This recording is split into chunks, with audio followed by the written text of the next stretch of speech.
Bugun kech kirganda bir marijni yegim kelib, marijni yegani boribman-da. Mashinchachalik marijni yedim. Shunda kassaga bordim. Men yegan mashinchachalik marijning eng qimmati 10 ming so'm edi. 300 ming so'm dedi-yu. 300 ming. Ishonasizlarmi?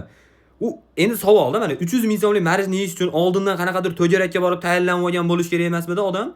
Yoki qanaqadir mahalladan spravkan bo'lish kerak emasmidi? To'g'risi o'zim oldim, mayli qonunni oldida ham qanaqadir javobgarlik his qilyapman deb men uni yeb qo'yib turib. 300 ming so'm u joy mana tushunasiz 300 ming so'mlik marijdan yegandan keyin Lamborghini ta'mi kelish kerak edi men o'ylashim bo'yicha. Yo'q, qulpinay ta'mi kelyapti. Qulpinayni qorga tegizib yeganimda undan arzonroq tushardim qish kunida.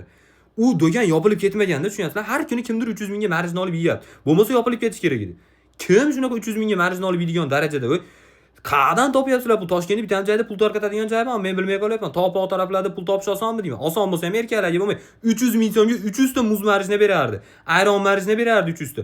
Men 1 yillik marijnaga deb ajratgan pulimni ishlatib berdim bir kunda.